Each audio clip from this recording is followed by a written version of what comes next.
Hi, welcome back to the Online Jewelry Academy. I'm John Ahr and I'm your instructor. Today we're going to talk about things that you need to do in order to set up a workspace for soldering.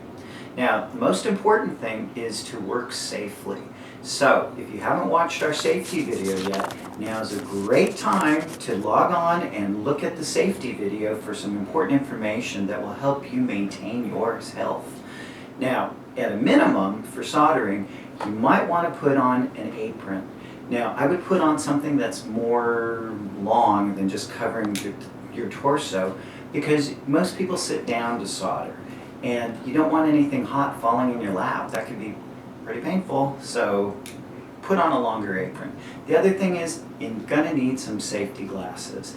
Now, your regular glasses are probably good enough for soldering because you're not working with any power tools. But if something pops on the charcoal block, let's say, while you're soldering, you want to keep it out of your eyes. So be sure to protect them.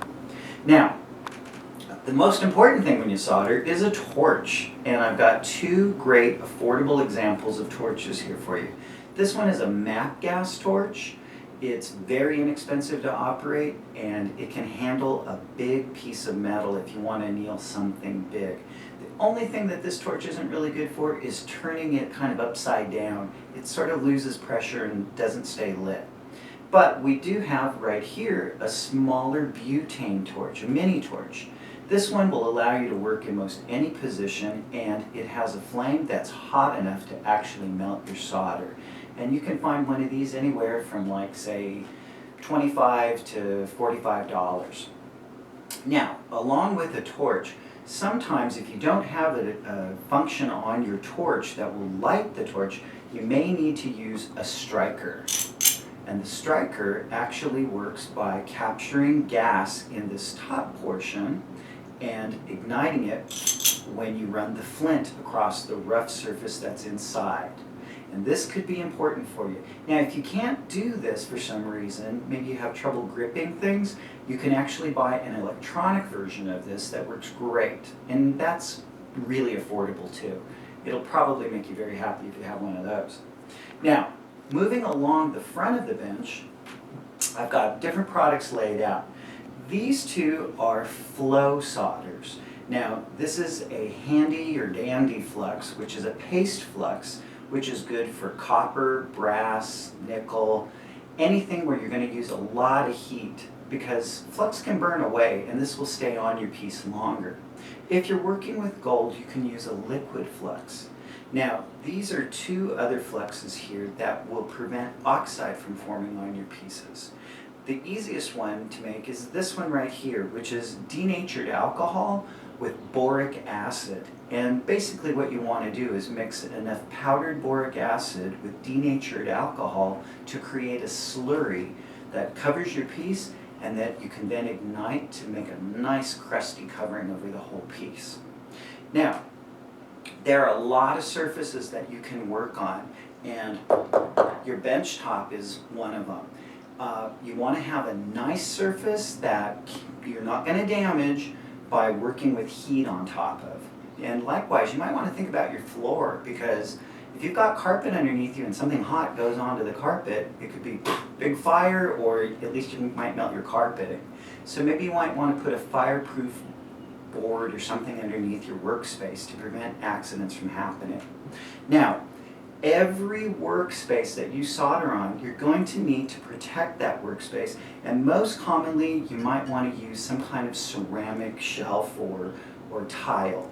This is a piece of a ceramic kiln tile that I've added little feet to.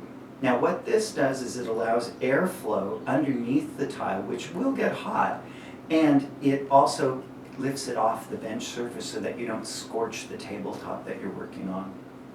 Now, other types of surfaces that are used in conjunction with this might be like a small piece of soldering tile or soldering block. You might use a garnet or magnesia block, or you might want to use either a hardened or soft charcoal surface. Now, a lot of times when you're holding things, or you need to hold things while you're soldering, you may want to use a third hand. Now, the third hand consists of a stand that holds a pair of insulated tweezers. You can see the insulation right here. And these come in either a straight profile or one that's curved. Depends on what you want to do. But these little insulators are great because this tool is going to get hot with the heat of the torch, and this will keep you from burning your fingers when you release things. Now, there is a version of these cross-locking tweezers that comes without insulation. Just be careful when you use these. These are great heat sink if you're trying to take heat away from a certain area while you're soldering. Now, after you've soldered something together, you're going to need to clean it.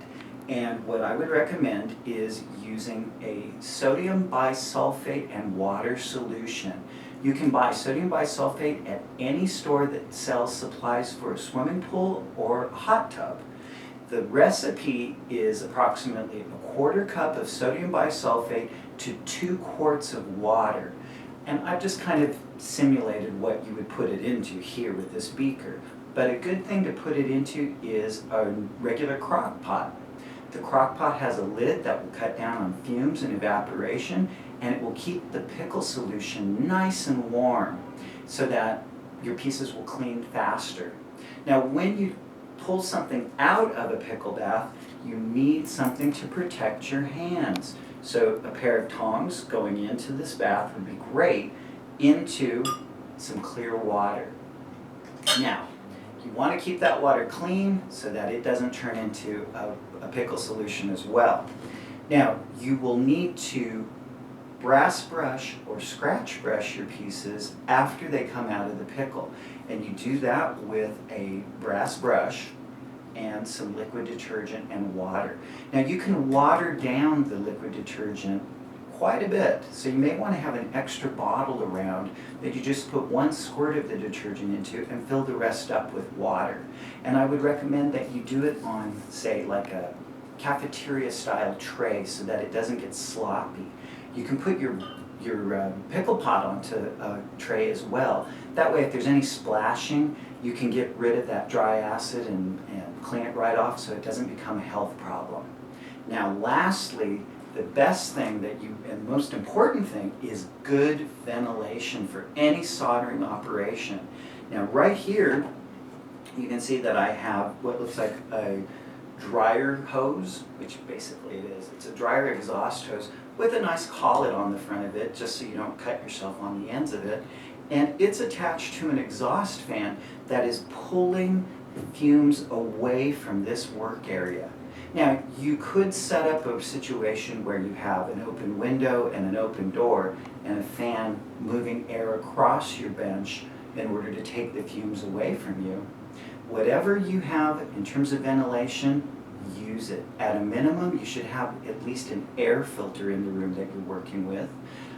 If you don't have any open ventilation, you don't want to be breathing the fluorides that are in the flux because it can actually burn out your sinuses. So take good care of yourself and make sure you have good ventilation. Now, keep watching the Online Jewelry Academy for more information about many of the tools that I'm showing you right here. And we're going to have some how-tos if you want to set up, say, a ventilation system, or if you're having trouble setting up your torch. Thanks for watching. I hope you'll check out all of our other videos and our products on the onlinejewelryacademy.com.